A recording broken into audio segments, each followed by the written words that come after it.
연금도 매달 85만 원 나오고 퇴직금도 3억 8천만 원이나 받았습니다.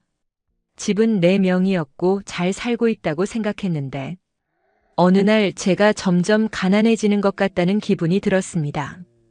문제는 바로 이것이었습니다. 노후를 나름 잘 준비했다고 생각하시는 분은 이 영상 끝까지 보셔야 합니다. 지금 준비가 안 되었더라도 이 영상을 끝까지 보시면 많은 도움이 되실 겁니다. 이 영상을 끝까지 보시면 매달 100만 원씩은 저축하실 수 있습니다. 지금 바로 구독과 좋아요, 알림 설정을 하세요. 오늘 귀인을 만나시게 될 겁니다. 안녕하세요. 저는 이순옥입니다. 올해 64세고요. 경기도 안산시 작은 아파트에서 혼자 살고 있습니다. 남편은 3년 전에 먼저 떠났고 아들 둘이 각각 가정을 꾸려서 살고 있습니다. 손주들이 넷이나 되는데 정말 사랑스럽거든요. 사실 제가 이런 영상을 찍게 될 줄은 정말 몰랐습니다. 그런데 제가 겪었던 일들이 비슷한 상황에 계신 분들께 작은 희망이라도 될 수 있을 것 같아서 용기를 내서 시작하게 되었습니다. 처음에는 부끄럽기도 하고 창피하기도 했지만 이제는 솔직하게 말씀드리고 함께 해결책을 찾아보자는 마음입니다. 제가 29년간 다닌 은행에서 정년퇴직을 했을 때만 해도 정말 안심이었습니다. 퇴직금이 3억 8천만 원이나 나왔거든요. 그리고 국민연금도 매달 85만 원씩 나오고요. 무엇보다 아파트가 제 명의로 되어 있으니까 이제 걱정 없겠구나. 여유롭게 살 수 있겠다 이런 생각을 했습니다. 주변 사람들도 순옥 씨는 정말 복 받았네. 집도 있고 퇴직금도 많이 받고 연금도 잘 나오고 하면서 부러워했거든요. 그런데 퇴직하고 1년 반 정도 지나니까 뭔가 이상하더라고요. 특별히 큰돈 쓴 것도 없는데 통장 잔고가 자꾸 줄어들고 있는 겁니다. 처음에는 퇴직 초기라 그런가 보다. 생활이 바뀌어서 그런가 보다 이렇게 생각했습니다. 하지만 시간이 갈수록 점점 심해지더라고요. 특히 카드 결제일만 되면 가슴이 두근두근했습니다. 이번 달엔 얼마나 나올까? 하면서 불안해하는 제 모습을 보면서 이게 뭔가 싶더라고요. 젊을 때는 월급이 들어와도 빠듯했지만 지금은 퇴직금도 있고 연금도 나오는데 왜 이렇게 불안하지? 하면서 말입니다. 밤에 잠도 잘 안 오고 자꾸 돈 걱정이 되더라고요.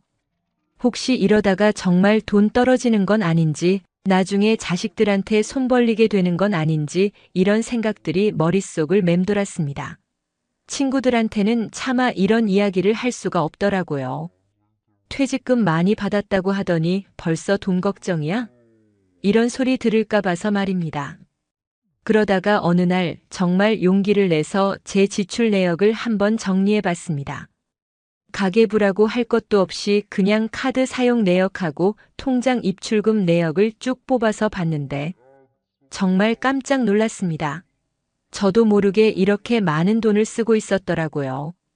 제일 충격적인 건 홈쇼핑이었습니다. 혼자 있다 보니까 심심해서 TV를 자주 보게 되더라고요. 그런데 홈쇼핑 프로그램을 보면 이거 좋겠다. 이거 우리 집에도 하나 있으면 좋겠다. 이런 생각이 들면서 자꾸 전화를 하게 되더라고요. 한 번에 15만 원, 25만 원씩은 별로 큰돈 같지 않잖습니까? 그런데 한 달 동안 쌓이고 보니까 정말 많은 돈이 나가고 있었습니다. 특히 건강기능식품이 문제였습니다. 나이가 들다 보니까 건강에 대한 관심이 정말 많아지더라고요. 이거 먹으면 관절이 좋아진다. 이거 먹으면 혈압이 내려간다. 이런 광고를 보면 혹하게 되는 겁니다. 그래서 이것저것 주문해서 집에 쌓아두기만 하고 제대로 먹지도 않았습니다. 나중에 보니까 유통기한 지난 건강기능식품들이 얼마나 많았는지 말입니다. 그리고 손주들한테 용돈 주는 것도 문제였습니다. 손주들이 놀러 오면 할머니, 이거 사주세요. 할머니, 용돈 주세요 하면 거절을 못 하겠더라고요. 예쁜 얼굴로 애교 부리면서 조르는데 어떻게 안 줄 수 있겠습니까? 한 번에 10만 원, 15만 원씩 주다 보니까 한 달에 손주들한테만 40만 원씩은 나가더라고요. 또 친구들하고 만나는 것도 부담이 되기 시작했습니다. 퇴직 전에는 바쁘다는 핑계로 자주 못 만났는데 퇴직하고 나니까 시간이 많아져서 친구들하고 자주 만나게 되더라고요. 그런데 만날 때마다 식사비, 카페비, 때로는 찜질방비까지 한 번 만날 때마다 7만 원, 12만 원씩 나가니까 이것도 만만치 않더라고요. 집에 혼자 있으면 외로우니까 자꾸 밖으로 나가고 싶어지고 나가면 또 돈이 나가고 이런 악순환이 계속 반복되더라고요. 그러면서도 아직 퇴직금이 많이 남아있으니까 괜찮겠지 이런 안일한 생각을 했던 것 같습니다. 그런데 정말 충격적인 순간이 왔습니다. 어느 날 통장 잔고를 확인해 보니까 퇴직금이 벌써 8천만 원이나 줄어 있더라고요. 퇴직한 지 겨우 3년밖에 안 됐는데 말입니다. 이런 속도로 나가면 몇 년 후에는 정말 바닥날 수도 있겠구나 하는 생각에 정말 식은땀이 나더라고요. 그제서야 정신을 차리고 진짜 진지하게 제 가계부를 정리해 봤습니다. 매달 들어오는 돈은 연금 85만 원 뿐인데 나가는 돈은 평균 125만 원이더라고요. 매달 40만 원씩 적자가 나고 있었던 겁니다. 1년이면 480만 원, 이런 식으로 계속 나가면 정말 얼마 못 가서 퇴직금이 바닥날 상황이었습니다. 그때부터 정말 심각하게 고민을 시작했습니다. 도대체 어디서부터 잘못된 걸까? 어떻게 해야 이 상황을 바꿀 수 있을까? 밤새 고민하고 또 고민했습니다. 처음에는 그냥 지출을 좀 줄이면 되겠지 이렇게 단순하게 생각했습니다. 하지만 막상 줄여보려고 하니까 그게 쉽지 않더라고요. 왜냐하면 제가 쓰는 돈들이 다 이유가 있었거든요. 홈쇼핑으로 사는 건강기능식품도 건강을 위해서, 손주들한테 주는 용돈도 사랑하는 손주들을 위해서, 친구들과의 만남도 외로움을 달래기 위해서 다 나름의 이유가 있으니까 뭘 포기해야 할지 모르겠더라고요. 그러다가 우연히 동네 도서관에서 가계 관리에 관한 책을 읽게 되었습니다. 그 책에서 감정적 소비라는 말을 처음 알게 되었는데 딱 제 상황이더라고요. 외로움, 심심함, 불안함 이런 감정들을 돈을 써서 달래려고 했던 겁니다. 그때부터 제 소비 패턴을 정말 자세히 분석해 보기 시작했습니다. 언제 돈을 많이 쓰는지, 어떤 기분일 때 충동 구매를 하는지, 어떤 상황에서 불필요한 지출을 하는지 이런 것들을 하나하나 기록해 보기 시작했습니다. 그러니까 정말 신기하게도 패턴이 보이더라고요. 날씨가 흐리거나 비 오는 날에 홈쇼핑을 많이 보게 되고 혼자 점심 먹고 나서 심심할 때 인터넷 쇼핑을 하게 되고 손주들 소식을 듣고 나면 뭔가 사주고 싶어지고 이런 패턴들 말입니다. 그래서 제가 세운 원칙이 3가지입니다. 첫 번째는 홈쇼핑이나 인터넷 쇼핑을 할 때 바로 결제하지 말고 이틀 정도 생각해 보기. 두 번째는 손주들한테 용돈 줄 때 미리 정해둔 한도 내에서만 주기. 세 번째는 친구들과의 만남도 한 달에 2번 정도로 적정선 정하기입니다. 처음에는 정말 힘들었습니다. 홈쇼핑 보다가 이거 정말 좋겠다 싶어서 전화기 들었다가도 아니야. 이틀만 생각해보자 하면서 참는 게 쉽지 않더라고요. 손주들이 할머니 이거 사주세요 할 때 할머니가 미리 정해둔 용돈이 있으니까 다음에 사줄게 하고 말하는 것도 처음엔 마음이 아팠습니다. 하지만 조금씩 해보니까 변화가 생기더라고요. 홈쇼핑 물건을 살지 이틀 정도 생각해보고 나면 굳이 필요 없겠다 싶은 것들이 많았습니다. 그리고 친구들과의 만남도 횟수는 줄었지만 더 계획적으로 만나게 되니까 오히려 더 즐겁더라고요. 가장 큰 변화는 마음의 평화였습니다. 전에는 카드 결제일만 되면 두근두근했는데 이제는 이번 달엔 얼마 정도 나올 것 같다는 예상이 되니까 마음이 편하더라고요. 그리고 통장 잔고가 줄어드는 속도도 확실히 줄어들었습니다. 3개월 정도 이런 식으로 생활해 보니까 매달 지출이 125만 원에서 85만 원 정도로 줄었습니다. 40만 원씩 줄인 건데 1년이면 480만 원입니다. 정말 큰 차이죠. 그리고 연금이 85만 원 들어오니까 이제는 퇴직금을 전혀 안 건드려도 되는 상황이 되었습니다. 오히려 매달 조금씩이라도 저축할 수 있게 되었습니다. 6개월이 지나니까 정말 놀라운 일이 생겼습니다. 매달 100만 원씩 저축할 수 있게 된 겁니다. 어떻게 그럴 수 있었냐고요? 제가 불필요한 지출을 40만 원 줄이고 여기에 더해서 작은 부업도 시작했거든요.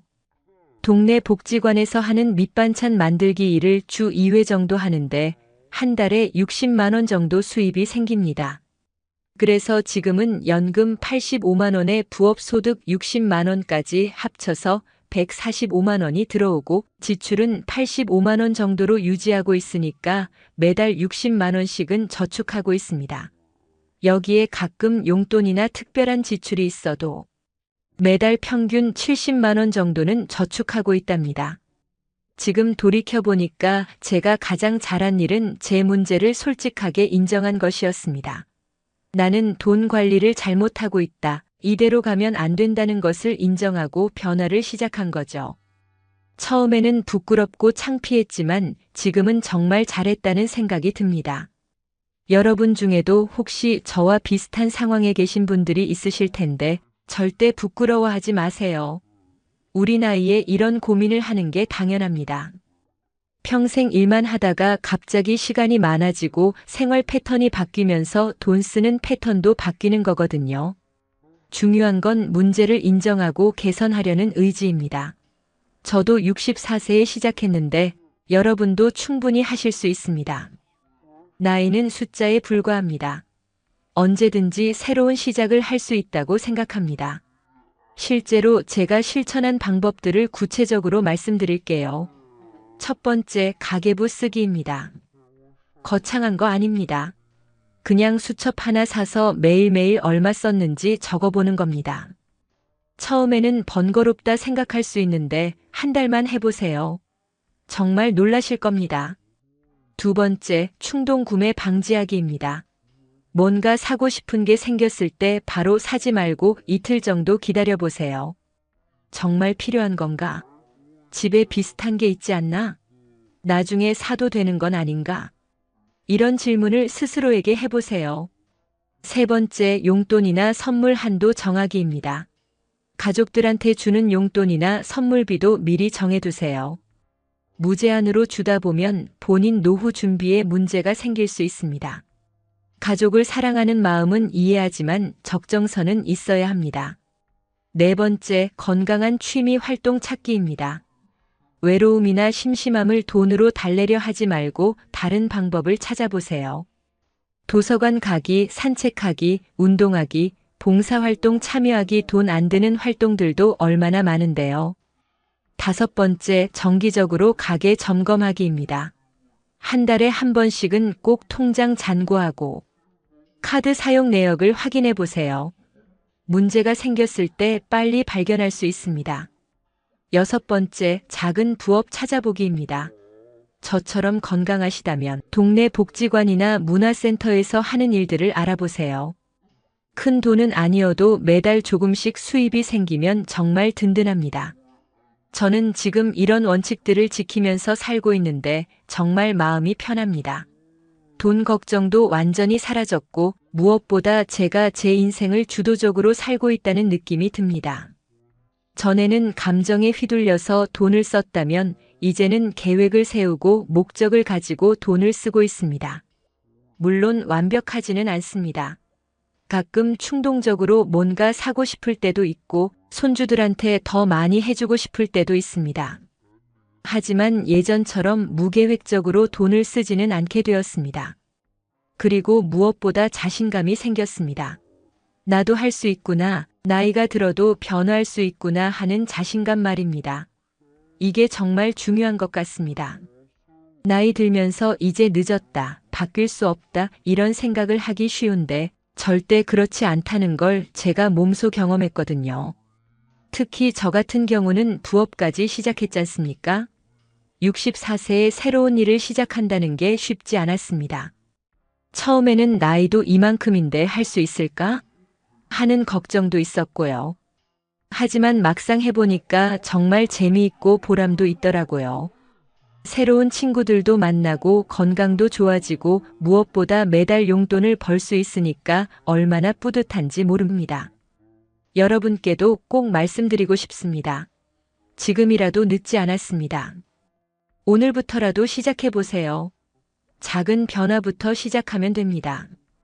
하루에 커피 한 잔 덜 마시기, 홈쇼핑 채널 안 보기, 가계부 한 줄 쓰기 이런 작은 것부터 시작해서 조금씩 늘려가세요.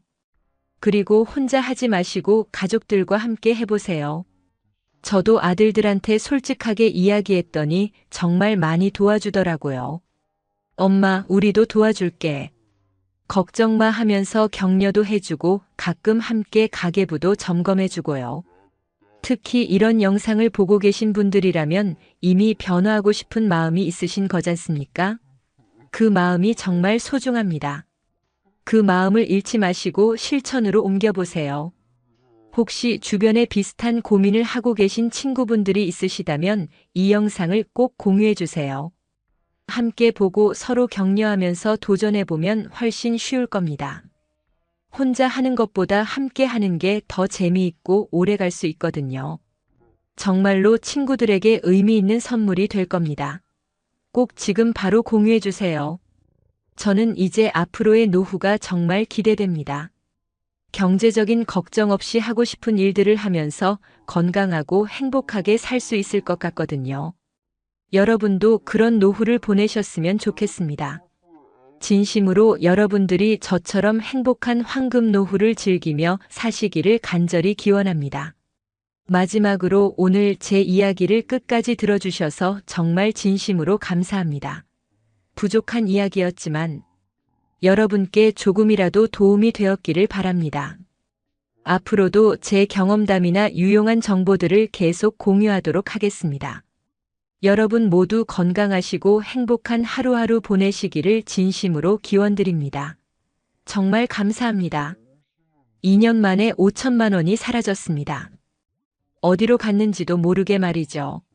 안녕하세요, 여러분. 오늘은 정말 중요한 이야기를 들려드리려고 해요. 영상 시작하기 전에 구독과 좋아요 버튼 꼭 눌러주시고 알림 설정까지 해주세요. 그리고 댓글에 지금 어느 지역에서 이 영상을 보고 계시는지 남겨주세요. 자, 그럼 제가 어떻게 조용한 파산의 늪에서 빠져나올 수 있었는지 이야기 시작하겠습니다. 제 이름은 이순자입니다. 64세이고 지역 신협에서 30년간 창구 업무를 하다가 정년 퇴직했어요. 퇴직할 때만 해도 제 노후는 안전하다고 생각했습니다. 퇴직금 9,800만 원에 국민연금 월 118만 원, 빚 없는 작은 아파트까지. 친구들 사이에서도 부러움을 샀죠. 순자야, 너는 참 복이 많다, 이렇게들 말하더라고요. 저 역시 그렇게 믿었어요. 30년간 성실하게 일한 대가니까 당연하다고 생각했습니다. 퇴직 후 첫 6개월은 꿈만 같았어요. 아침에 일어나서 시계를 보지 않아도 되고 좋아하는 드라마도 실컷 볼 수 있고 친구들과 수다 떨며 차 마시는 시간도 넉넉했죠. 손주들 만나러 갈 때 빈손으로 가는 법이 없었어요. 학용품도 사주고 옷도 사주고 용돈도 줬습니다. 아들이 전셋집 구한다고 하면 보증금 걱정 말라고 했고 딸이 아이 학원비가 부담스럽다고 하면 엄마가 해결해 줄게라고 말했어요. 그때만 해도 저는 행복한 할머니였습니다. 그런데 퇴직 1년이 지나면서부터 이상한 일들이 벌어지기 시작했어요. 카드 결제일이 다가오면 왠지 마음이 불편했습니다. 마트에서 장을 보다가도 계산대 앞에서 물건을 빼는 일이 생겼어요. 친구들과의 약속도 자꾸만 미루게 되더라고요. 오늘은 몸이 좀 안 좋아서 다음에 만나자 이런 핑계를 대면서요. 진짜 이유는 따로 있었습니다. 돈이 아까웠거든요. 분명히 연금도 들어오고 있는데 통장 잔고는 자꾸만 줄어들고 있었어요. 어느 날 밤 잠이 오지 않아서 앉은 자리에서 계산기를 꺼내 들었습니다. 퇴직금 9,800만 원이 얼마나 남아있나 확인해 보려고요. 계산기를 두드리고 또 두드리면서 확인한 결과는 충격적이었어요. 4,900만 원밖에 남지 않았더라고요. 24개월 만에 정확히 절반이 사라져 버린 겁니다. 한 달 평균 204만 원씩 써버린 거예요. 연금 118만 원을 받고 있는데도 말이죠. 그 순간 정말 머리가 하얘졌어요. 이런 속도라면 5년 안에 완전히 바닥날 거라는 생각이 들었거든요. 하지만 정말 무서운 건 어디서 그 돈을 썼는지 정확히 기억나지 않는다는 거였어요. 큰 돈을 투자해서 잃은 것도 아니고 사기를 당한 것도 아니고 큰 병원비를 쓴 것도 아닌데 그냥 조용히 아무도 모르게 사라져버린 겁니다. 그날 밤 새벽까지 잠들지 못했어요. 이대로 가다가는 나중에 자식들 집만 될 거라는 생각에 가슴이 답답했습니다. 며칠 뒤 우연한 기회가 찾아왔어요. 동네 복지관에서 운동을 마치고 나오는 길에 게시판에 붙어있는 포스터를 발견했습니다. 은퇴 후 조용히 가난해지는 시니어를 위한 특강이라는 제목이 눈에 확 들어왔어요. 마치 제 이야기를 하는 것 같더라고요. 강사는 재정 설계 전문가라고 되어 있었고 참가비는 무료였습니다. 처음에는 망설였어요. 가봤자 뻔한 얘기만 하지 않을까 싶었거든요. 하지만 제 상황이 너무 절박했기 때문에 용기를 내서 신청했습니다. 강의 당일 강의실에 들어서니 저와 비슷한 나이대의 분들이 20명 정도 앉아 계시더라고요. 모두들 심각한 표정이었어요. 저만 이런 게 아니구나 하는 생각이 들면서 조금 위로가 됐습니다. 강사는 40대 후반의 남성이었는데 차분하면서도 전문적인 느낌이었어요. 첫 마디가 인상 깊었습니다. 여러분이 오늘 이 자리에 오신 것만으로도 문제의 절반은 해결하신 겁니다. 자신의 문제를 인정하는 게 가장 어렵거든요. 그러더니 칠판에 숫자 하나를 적었어요. 65%. 은퇴 후 5년 안에 자산이 줄었다고 답한 60대의 비율이라고 했습니다. 그 순간 옆에 앉아 계신 할머니께서 작은 목소리로 그러게 나만 그런 게 아니었네 하고 중얼거리시더라고요. 저도 마음속으로 똑같은 말을 하고 있었어요. 강사는 본격적으로 강의를 시작했습니다. 오늘은 여러분의 노후를 무너뜨리는 3가지 주범에 대해 말씀드리겠습니다. 첫 번째는 자녀에 대한 무분별한 경제 지원, 두 번째는 체면을 위한 소비, 세 번째는 건강 불안을 이용한 마케팅의 희생이라고 했어요. 저는 메모장을 꺼내서 열심히 적기 시작했습니다. 첫 번째 주제가 시작됐을 때 저는 가슴이 철렁 내려앉았어요. 한국보건사회연구원 조사에 따르면 은퇴 세대 부모의 68%가 자녀에게 경제적 지원을 하고 있다고 했습니다. 평균 지원 금액이 연간 520만 원, 지원 기간이 평균 13년이라고 하더라고요. 계산해보니 총 6,760만 원입니다. 퇴직금이 통째로 날아가는 규모죠. 저는 제가 지금까지 아이들에게 쓴 돈을 계산해봤어요. 아들 전세 보증금 3,500만 원, 딸아이 학원비 월 20만 원씩 18개월이니까 360만 원, 손주들 용돈과 선물비 월 15만 원씩 24개월이면 360만 원, 명절과 생일 때마다 주는 돈까지 합치면 총 4,800만 원 정도 되더라고요. 제가 잃어버린 돈과 거의 비슷했습니다. 강사는 계속해서 충격적인 사실들을 알려줬어요. 자녀 지원의 문제는 끝이 없다는 거라고 했습니다. 한번 지원을 시작하면 계속해서 요청이 들어온다는 거예요.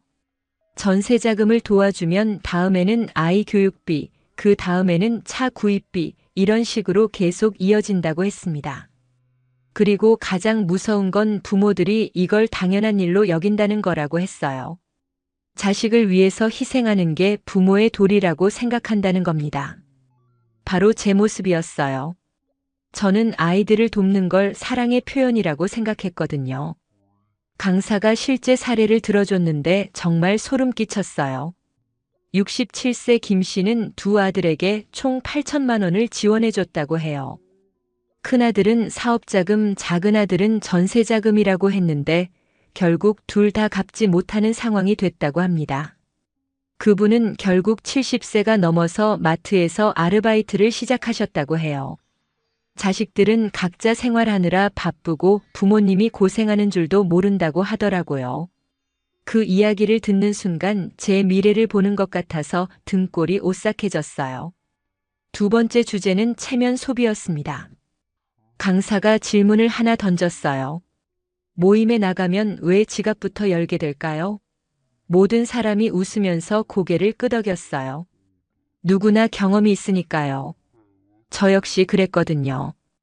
동창회에 가면 꼭 제가 계산을 하게 되더라고요. 다른 사람이 계산하려고 하면 아니다. 내가 할게 하면서 나서게 되고요.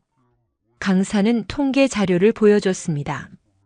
50대 이상 가구의 월 평균 사교비가 생활비의 14%를 차지한다고 했어요.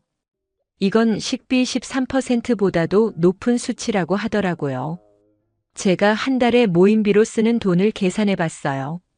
신협 동기 모임 월 3만 원, 아파트 부녀회 월 2만 원, 교회 성가대 월 2만 원, 탁구 동호회 월 3만 원, 거기에 경조사비까지 합하면 월 12만 원 정도였어요. 1년이면 144만 원이고요. 여기에 모임에 입고 갈 옷을 사는 비용, 선물비, 외식비까지 더하면 연간 250만 원은 넘을 것 같았어요. 강사는 체면 소비의 특징을 설명했습니다. 한번 그 수준을 맞추기 시작하면 계속 그 수준을 유지해야 한다는 압박감에 시달린다고 했어요. 정말 맞는 말이었어요. 한번 비싼 선물을 주고 나니까 다음에도 그 정도는 줘야 할 것 같았거든요. 강사가 말한 사례 중에 특히 기억에 남는 게 있어요. 한 할머니가 친구들과의 모임에서 뒤처져 보이기 싫어서 1년에 핸드백을 6개나 샀다는 이야기였어요. 같은 가방을 2번 들고 나가기가 부끄러웠다는 거죠. 저도 비슷했어요. 같은 옷을 자주 입고 나가면 뭔가 형편없어 보일 것 같아서 모임 때마다 다른 옷을 입으려고 노력했거든요. 강사는 이렇게 말했어요. 남들은 여러분이 뭘 입고 나왔는지 하루만 지나면 기억하지 못합니다. 하지만 여러분의 통장은 그 지출을 몇 년 동안 기억하고 있을 거예요. 세 번째 주제인 건강 불안 마케팅 이야기가 나왔을 때 저는 정말 뜨끔했어요. 집 안 곳곳에 쌓여있는 건강식품들이 떠올랐거든요. 강사는 식품의약품안전처 자료를 인용해서 노년층 건강 관련 지출의 48%가 과학적 근거가 부족한 제품에 쓰인다고 했어요. 그러면서 질문을 하나 던졌습니다. 여러분, 건강식품을 먹기 시작한 후에 정말 건강해지셨나요? 강의실이 조용해졌어요. 다들 생각해보니 별로 달라진 게 없었던 거죠. 저도 마찬가지였어요. 제가 한 달에 건강식품에 쓰는 돈을 계산해 봤어요. 글루코사민 5만 원, 오메가3 4만 원, 홍삼 7만 원, 비타민 D 3만 원, 프로바이오틱스 4만 원. 총 23만 원이었어요. 연간 276만 원이고요. 여기에 작년에 홈쇼핑에서 산 온열 치료기 98만 원까지 더하면 정말 큰 돈이었어요. 강사는 이런 소비의 특징을 설명했습니다. 과학적 근거보다는 막연한 불안감에 의존한다는 것, 한번 시작하면 끊기 어렵다는 것, 효과를 객관적으로 측정하기 힘들다는 것이라고 했어요. 정말 저 자신을 보는 것 같았습니다.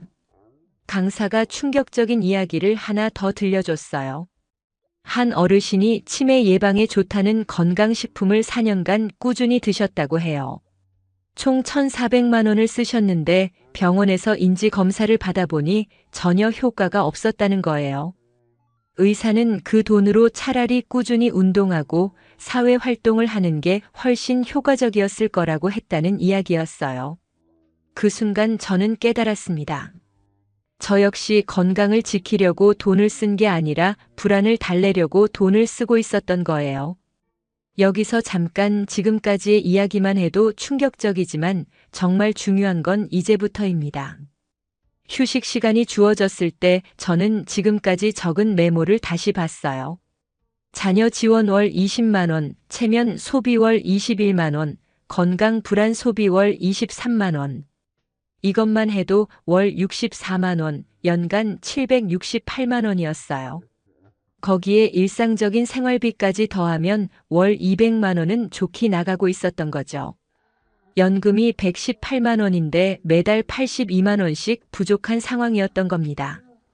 강의 후반부에 강사가 해결책을 제시했습니다.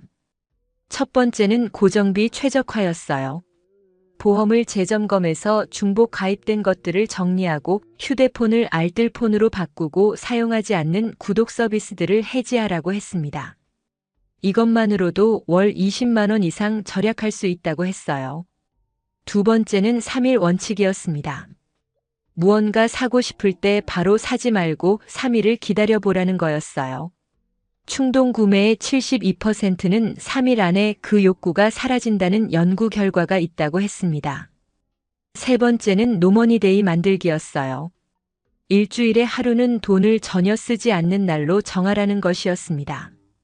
가장 어려운 부분은 가족과의 대화였어요. 자녀 지원에 대한 새로운 원칙을 세워야 한다고 했습니다. 무작정 주는 것이 아니라 기준을 정해야 한다는 거였어요. 언제까지, 얼마까지, 어떤 용도로만 도울 것인지 명확히 해야 한다고 했습니다. 그리고 가능하면 주는 것보다는 빌려주는 방식을 택하라고 했어요. 가족이라고 해서 돈 관계가 흐지부지 되면 안 된다고 했습니다. 강의가 끝나고 집에 돌아와서 저는 바로 실행에 옮겼습니다. 먼저 보험부터 정리했어요. 비슷한 보장의 보험 2개를 해지해서 월 10만 원을 절약했고 휴대폰을 알뜰폰으로 바꿔서 월 3만 원을 절약했습니다. 사용하지 않던 케이블 채널도 해지해서 월 2만 원을 더 아꼈어요. 첫 달에만 월 15만 원을 절약한 거죠. 건강식품도 의사와 상담해서 정말 필요한 2가지만 남기고 나머지는 끊었어요. 월 15만 원 정도 절약됐습니다. 가장 어려웠던 건 아이들과의 대화였어요. 딸에게 솔직하게 말했습니다. 엄마 상황이 이러이러하니까 앞으로는 도움을 주는 방식을 바꿔야겠다고요. 처음에는 서운해했지만 자세히 설명하니까 오히려 걱정해 주더라고요. 엄마, 그동안 우리 때문에 고생하셨구나. 이제부터는 우리가 알아서 할게요. 아들에게도 마찬가지로 이야기했어요. 앞으로는 정말 급한 일이 아니면 도움을 요청하지 말고 만약 도움이 필요하면 빌리는 형태로 하자고 했습니다. 6개월이 지났을 때 놀라운 변화가 일어났어요. 매달 부족하던 82만 원이 이제는 오히려 30만 원씩 남게 됐습니다. 월 112만 원의 변화가 생긴 거죠. 연간으로 계산하면 1344만 원입니다. 3일 원칙도 정말 효과가 있었어요. 홈쇼핑에서 뭔가 사고 싶을 때 일단 메모해두고 3일 후에 다시 보면 대부분 별로 필요 없더라고요. 노머니데이도 생각보다 좋았어요. 일요일을 정해서 그날에는 돈을 쓰지 않고 집에서 책도 읽고 요리도 하고 산책도 하면서 오히려 여유로운 시간을 보낼 수 있었어요. 1년이 지난 지금 제 통장에는 매달 30만 원씩 차곡차곡 쌓이고 있습니다. 2년 전에는 매달 82만 원씩 빠져나갔는데 이제는 반대로 30만 원씩 늘어나고 있어요. 한 달에 112만 원의 차이, 1년이면 1344만 원의 차이가 나는 겁니다. 10년이면 1억 3천만 원이 넘는 차이가 나는 거죠. 이제 진짜 안정된 노후를 보낼 수 있다는 확신이 들어요. 아이들에게도 부담을 주지 않을 수 있고 정말 필요할 때는 도움을 줄 수 있는 여력도 생겼습니다. 여러분도 할 수 있습니다. 저 같은 평범한 64세도 해냈으니까요. 가장 중요한 건 인정하는 거예요. 내가 지금 조용히 가난해지고 있다는 사실을 솔직하게 인정하는 것. 그 다음에는 어디서 돈이 새어나가고 있는지 정확히 파악하는 것입니다. 그리고 하나씩 차근차근 고쳐나가면 돼요. 완벽하게 할 필요 없어요. 70%만 실천해도 충분히 큰 변화를 경험하실 수 있을 거예요. 오늘 당장 시작할 수 있는 3가지를 알려드릴게요. 첫째, 지난 6개월 동안의 지출을 한번 정리해 보세요. 어디서 돈이 가장 많이 나가고 있는지 파악하는 거예요. 둘째, 현재 가입하고 있는 보험들을 점검해 보세요. 중복된 보장이 있는지, 정말 필요한 보험인지 확인해 보는 거예요. 셋째, 이번 주부터 3일 원칙을 실천해 보세요. 뭔가 사고 싶을 때 바로 사지 마시고 3일만 기다려 보세요. 자녀 지원에 대해서는 가족 회의를 해보시는 걸 추천해요. 앞으로 어떤 원칙으로 서로 도움을 줄 것인지 함께 이야기해 보시는 거예요. 처음에는 어색하고 어려우실 거예요. 하지만 장기적으로는 가족 모두에게 도움이 될 거예요. 부모님도 경제적 불안 없이 노후를 보낼 수 있고 자녀들도 부모님 걱정 없이 자신의 삶에 집중할 수 있게 되니까요. 건강 관리는 돈이 아니라 생활 습관으로 하세요. 정기적인 운동, 균형 잡힌 식단, 충분한 수면이 어떤 건강식품보다 효과적이에요. 정말 필요한 영양제가 있다면 병원에서 검사받고 의사와 상의해서 드시면 됩니다. TV 광고나 지인 추천에 현혹되지 마세요. 노후는 정말 깁니다. 65세부터 85세까지만 해도 20년이에요. 이 긴 시간을 경제적 불안 없이 존엄하게 보내려면 지금부터의 선택이 정말 중요합니다. 조용한 파산은 막을 수 있어요. 제가 그 증거입니다. 오늘이 바로 여러분 인생의 전환점이 될 수 있어요. 긴 이야기 끝까지 들어주셔서 진심으로 감사합니다. 이 영상이 조금이라도 도움이 되셨다면 구독과 좋아요 꼭 눌러주세요. 그리고 주변에 저처럼 경제적 어려움을 겪고 계신 분들이 있다면 이 영상을 꼭 공유해 주세요. 한 사람의 인생이 바뀔 수도 있거든요. 여러분 모두 건강하고 여유로운 노후 보내시길 진심으로 바랍니다. 다음에 또 좋은 이야기로 찾아뵐게요. 정말 감사합니다. 퇴직 후 3년이 지나고 나서야 저는 알게 되었습니다. 제 노후는 계획이 아니라 착각이었다는 것을요. 안녕하세요, 여러분. 퇴직을 앞두고 계시거나 이미 퇴직하신 분들이라면 이 이야기를 꼭 끝까지 들어주시길 바랍니다. 구독과 좋아요 버튼 눌러주시고 지금 이 영상을 어디에서 보고 계신지도 댓글로 적어주세요.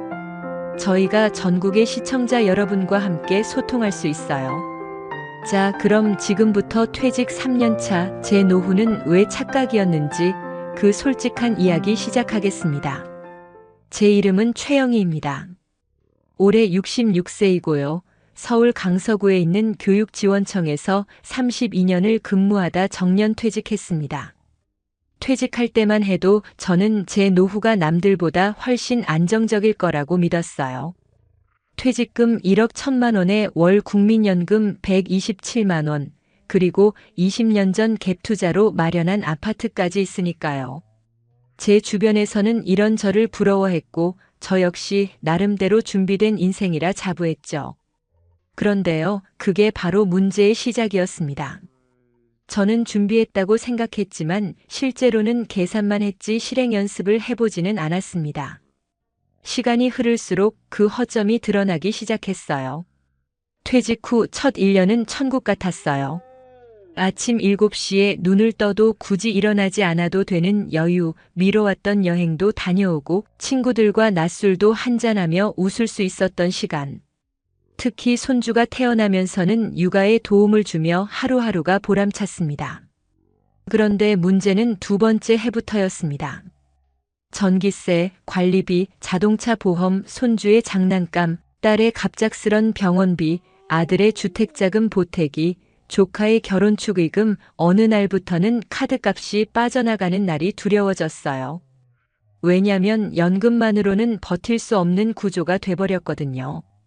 분명히 절약한다고 했는데도 이상하게 잔고는 매달 줄어들었습니다. 어느 날 밤 혼자 앉아 계산기를 두드렸어요. 퇴직한 지 3년밖에 안 됐는데 통장에 남은 돈이 4,700만 원밖에 안 남은 걸 발견했어요. 무려 6,300만 원을 어디에 썼는지도 모르게 날려버린 겁니다. 당황스러웠고 무서웠어요. 이대로라면 2년 안에 모든 돈이 사라지겠다는 예감이 들었거든요. 그런데 문제는 돈이 아니라 그 돈이 어떻게 쓰였는지 기억조차 안 난다는 거였어요. 아이한테 돈 준 것도, 지인 부탁 들어준 것도, 건강식품 산 것도 다 그때는 필요하다고 생각했지만 지금 보니 안 써도 될 돈이었더라고요. 가장 후회되는 건 습관처럼 준 돈이었어요. 딸이 손주 옷 사달라고 하면 그래, 사줘야지 하고 아들이 결혼할 때 이 정도는 줘야지 체면이 서지 하며 2천만 원을 줬고 친구 모임에선 매번 계산을 도맡아 했어요. 어느 날은 이런 생각이 들더라고요. 나는 왜 나를 위한 소비는 이렇게 조심스럽고 남을 위한 소비는 이렇게 관대했을까? 그때 깨달았어요. 나의 착한 소비가 결국 내 노후를 망치고 있었다는 걸요. 정신 차리고 주변을 보니 비슷한 분들이 너무 많았어요. 누구는 전 재산 9천만 원 중 6천만 원을 아들 집 사주며 날렸고, 누구는 다단계 건강식품에 빠져 매달 50만 원씩 쓰다가 통장이 텅 비었고요. 나는 아닐 거야 했던 사람들이 죄다 조용히 가난해지고 있더라고요. 그리고 이게 바로 진짜 무서운 점입니다. 소리 없이 조용히 누구에게도 말 못하고 가난해진다는 것. 이런 상황에서 제가 만난 전환점은 구청 평생교육관에서 열린 노후 소비관리 강의였어요. 처음엔 또 뻔한 얘기 하겠지 했는데 강사가 던진 한마디가 제 심장을 때렸습니다. 지금 잔고가 아니라 5년 후의 잔고를 상상해 보세요. 그 말에 전 바로 가계부를 꺼내 썼어요. 월 고정지출 통신비 12만 원, 보험료 21만 원, 건강식품 18만 원, 자녀 지원 25만 원, 교통비와 생활비 35만 원. 이미 연금보다 지출이 30만 원이 많았고 이 구조는 제가 숨만 쉬어도 적자가 나는 인생이었습니다. 그래서 바꿨습니다. 첫 번째로 한 건 고정비를 줄이는 습관이었어요. 보험은 중복 보장 확인하고 두게 해지, 통신사는 알뜰폰으로 바꾸고 건강식품은 의사랑 상담해서 오메가3 하나만 남겼어요. 그리고 무조건 주던 돈을 조건부로 빌려주는 돈으로 바꿨습니다. 자식들에게는 이렇게 말했어요. 앞으로 돈이 필요하면 메모해서 요청하고 필요성과 금액을 같이 설명해줘. 줄 수 있는 선에서만 도와줄게. 처음엔 서운해했지만 지금은 오히려 더 건강한 대화가 가능해졌습니다. 두 번째는 소비 전 3일 멈춤이에요. 무언가 사고 싶을 때는 지금 당장 사지 않는다는 원칙을 세웠어요. 홈쇼핑에서 본 전기 안마기도 친구가 추천한 3개월치 비타민 세트도 3일을 기다리면서 결국 안 샀어요. 셋째는 소비 대신 활동을 넣는 거였어요. 예를 들어 돈 쓰던 자리에 시간을 쓰는 거예요. 예전에는 답답하면 쇼핑을 했는데 이제는 동네 도서관이나 무료 강좌를 찾아갑니다. 외롭다고 느끼는 날엔 탁구장 가서 땀 한 바가지 흘리고요.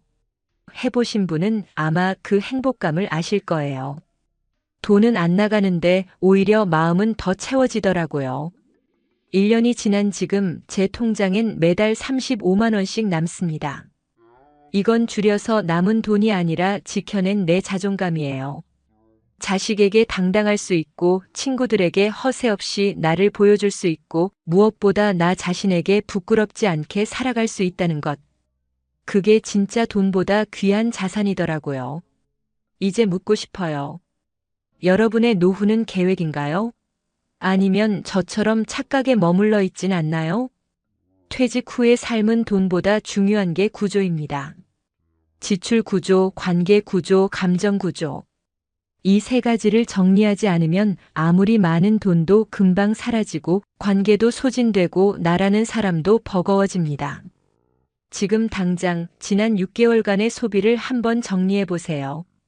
그리고 다음 달부터 무엇을 바꿀 수 있을지 종이에 적어 보세요. 완벽하게 바꾸려고 하지 마시고요. 단 30%만 바꿔도 1년 뒤 여러분의 인생은 완전히 달라져 있을 거예요. 마지막으로 이 말 전하고 싶습니다. 내가 불안한 이유는 돈이 없어서가 아니라 돈이 어디로 가는지 몰라서다. 저처럼 후회하기 전에 오늘 이 영상이 여러분께 작은 계기가 되길 바랍니다. 이 이야기 끝까지 들어주셔서 진심으로 감사하고요. 혹시 주변에 지금 돈 걱정, 노후 불안 겪고 계신 분들이 있다면 이 영상 꼭 공유해 주세요. 정말 한 사람의 인생을 바꿀 수 있거든요. 우리 함께 노후를 지혜롭게 살아가요. 여러분을 응원합니다.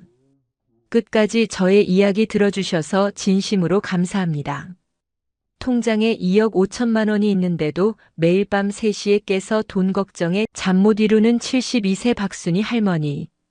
이분은 남편이 돌아가신 후 혼자 살고 계시는데 객관적으로 보면 절대 가난하지 않습니다. 집도 있고 통장에도 목돈이 있거든요. 그런데 왜 매일 밤 불안에 떨고 계실까요? 바로 여기에 시니어 재정 관리의 진짜 비밀이 숨어 있습니다. 노후의 진짜 적은 가난이 아니라 불안이거든요.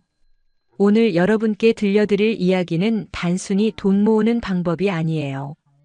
어떻게 하면 내 돈을 지키면서 동시에 마음의 평안까지 얻을 수 있는지에 대한 현실적인 해답입니다.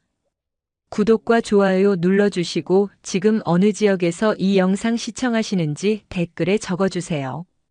지금부터 제가 20년간 시니어 재정 상담을 하면서 만난 수많은 사례들과 그 속에서 찾아낸 돈과 마음을 동시에 지키는 5가지 철칙을 공개할 테니까 끝까지 집중해서 들어보세요. 자, 시작합니다. 먼저 왜 돈이 있는데도 불안한지부터 이해해야 합니다.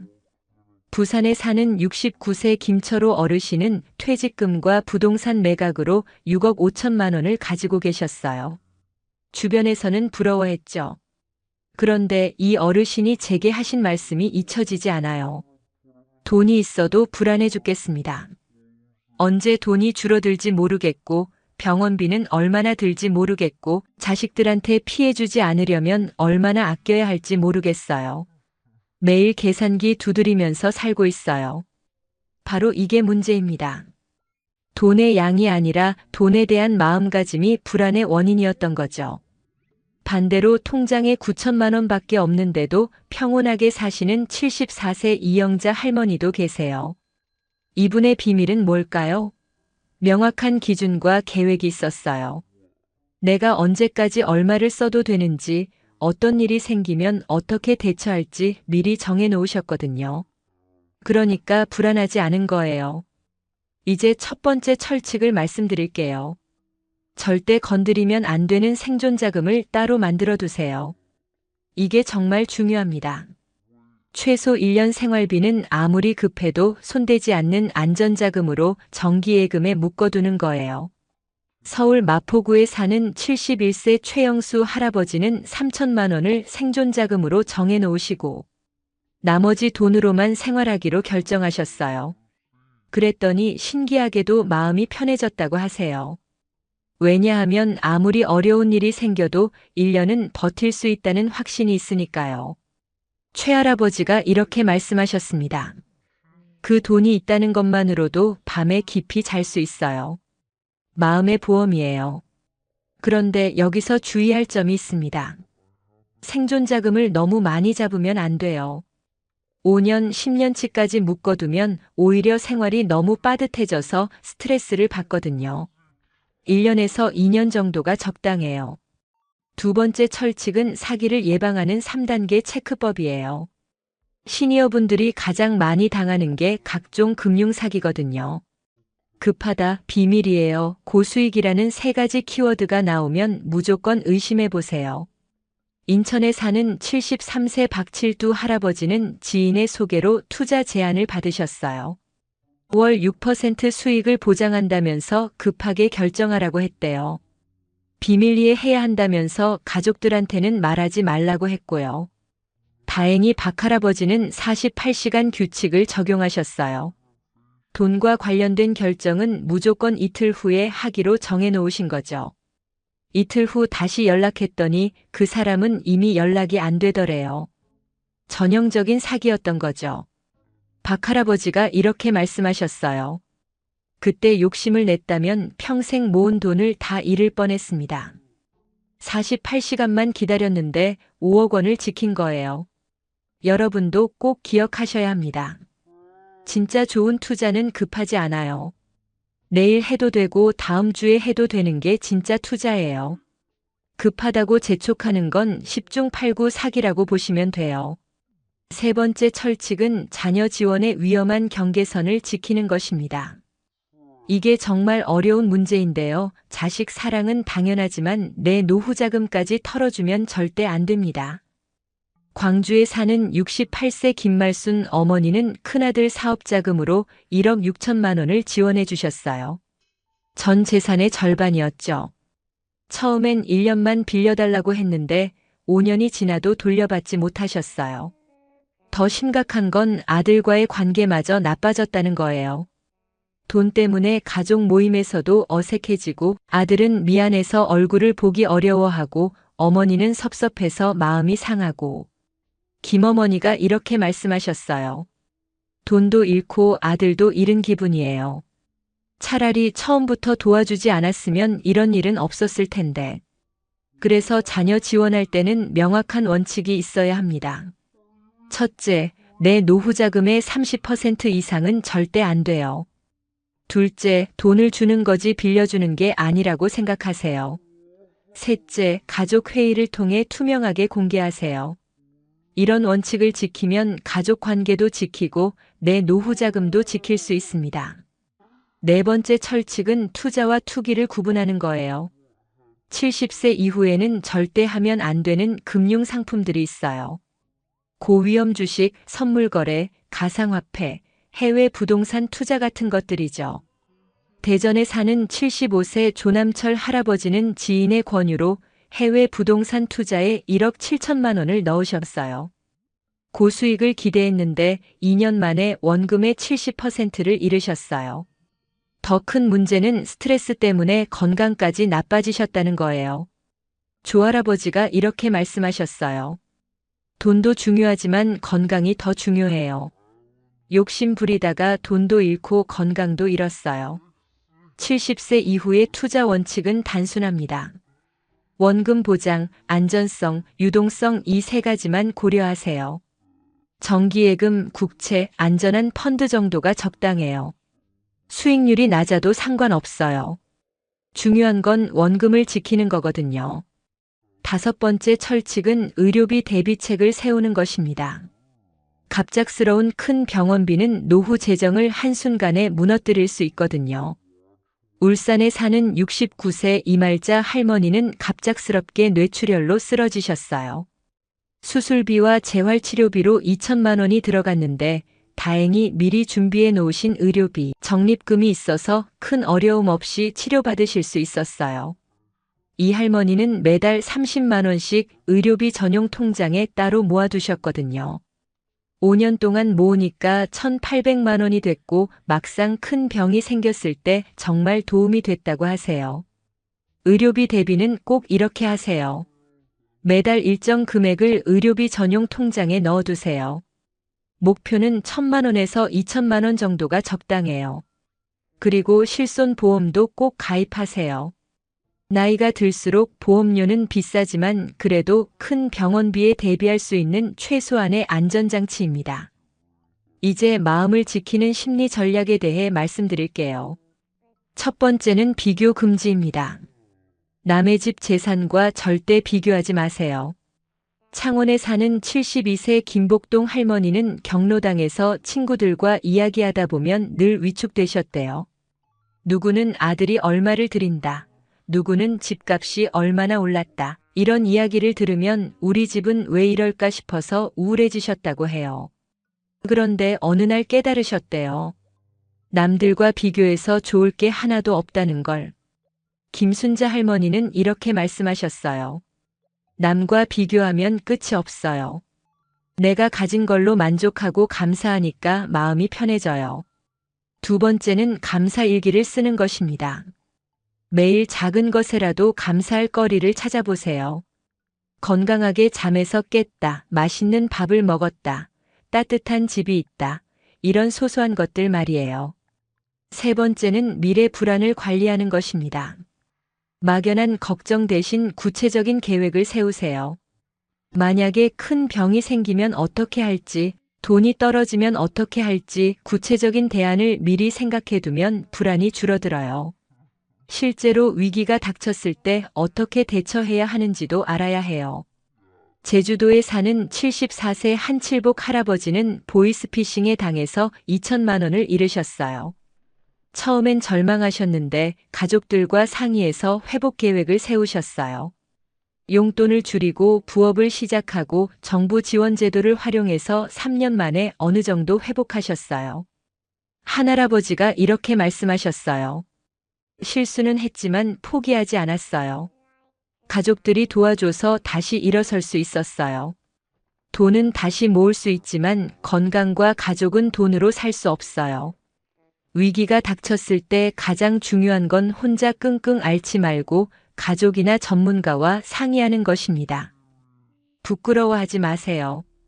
누구에게나 실수는 있을 수 있거든요. 이제 월별 재정 관리 체크리스트를 알려드릴게요. 매월 할 일은 가계부 점검, 통장 잔고 확인, 불필요한 지출 정리예요. 가계부는 복잡하게 적을 필요 없어요. 들어온 돈, 나간 돈, 남은 돈 이 세 가지만 확인하세요. 분기별로는 투자 상황을 점검하고 보험을 재검토하세요. 연간으로는 상속 계획을 점검하고 의료비 예산을 재조정하세요. 강릉에 사는 70세 박정자 할머니는 매월 말일에 꼭 가계부를 점검하세요. 이번 달에 어디에 얼마를 썼는지, 다음 달에는 어떻게 계획할지 정리하시거든요. 처음에는 귀찮으셨는데 지금은 습관이 되셨다고 합니다. 박 할머니가 이렇게 말씀하셨어요. 가계부를 쓰니까 돈의 흐름이 보이고 어디서 내 돈이 새는지 알 수 있어서 좋아요. 그런데 여기서 정말 중요한 건 가족과의 소통입니다. 혼자서만 고민하지 마시고 가족들과 솔직하게 이야기해 보세요. 하지만 돈 이야기를 꺼내기가 쉽지 않죠. 그럴 때는 이렇게 시작해 보세요. 나 이제 나이도 들었으니까 만약에 무슨 일이 생기면 어떻게 할지 미리 이야기해 보자. 이렇게 자연스럽게 꺼내면 가족들도 부담스러워하지 않고 진지하게 들어줄 거예요. 안산에 사는 68세 이정섭 할아버지는 자녀들과 가족 회의를 정기적으로 하세요.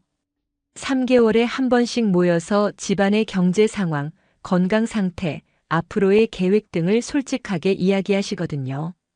처음에는 어색했는데 지금은 서로 마음이 편하다고 해요. 이 할아버지가 이렇게 말씀하셨어요.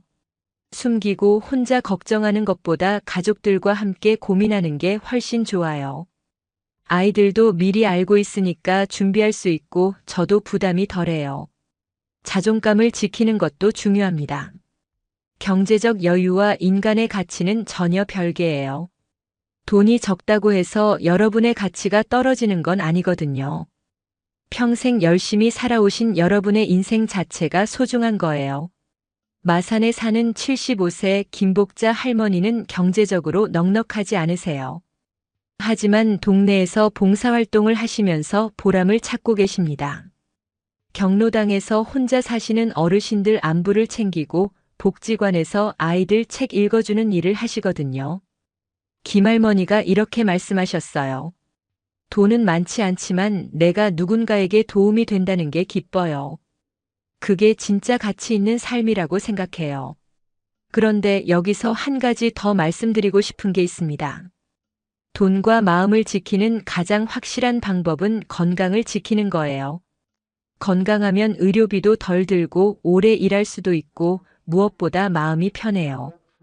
규칙적인 운동, 균형 잡힌 식사, 충분한 수면, 이런 기본적인 건강 관리가 최고의 재정 관리예요. 부천에 사는 73세 김칠수 할아버지는 매일 1시간씩 산책을 하세요. 처음에는 건강 때문에 시작했는데 지금은 정신 건강에도 큰 도움이 된다고 해요. 걸으면서 복잡한 생각들이 정리되고 마음이 편해진다고 하세요. 김할아버지가 이렇게 말씀하셨습니다. 몸이 건강하니까 마음도 건강해져요. 돈 걱정도 덜하게 되고 긍정적으로 생각하게 되네요. 사람들과의 관계도 중요합니다. 혼자 있으면 자꾸 부정적인 생각이 들거든요. 경로당, 복지관, 종교시설 등에서 또래분들과 어울리세요. 돈 이야기만 하지 말고 취미, 건강, 가족 이야기도 나누세요. 사회적 관계가 풍부할수록 정신 건강이 좋아지고 정신 건강이 좋으면 돈에 대한 불안도 줄어듭니다. 마지막으로 정말 중요한 한 가지를 말씀드릴게요. 완벽한 재정 관리는 없습니다. 누구나 실수할 수도 있고 예상치 못한 일이 생길 수도 있어요.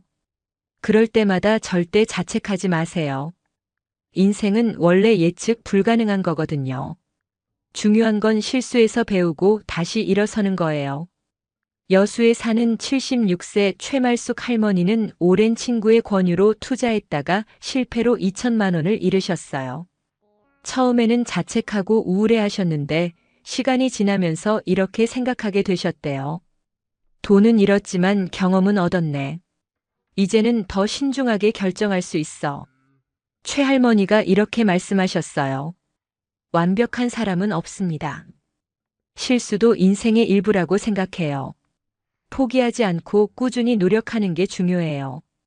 지금까지 돈과 마음을 동시에 지키는 방법에 대해 말씀드렸는데요. 가장 중요한 건 여러분만의 기준을 만드는 것입니다. 남들이 뭐라고 하든 내 상황에 맞는 나만의 원칙을 세우고 지켜나가세요. 그러면 돈도 지키고 마음의 평안도 얻을 수 있을 거예요. 오늘 들으신 내용을 바탕으로 여러분도 안전하고 평온한 노후를 만들어 가시길 바랍니다. 절대로 돈의 노예가 되지 마시고 돈의 주인이 되세요. 여러분의 소중한 노후를 응원합니다. 저는 황금 노후의 김수연이었습니다.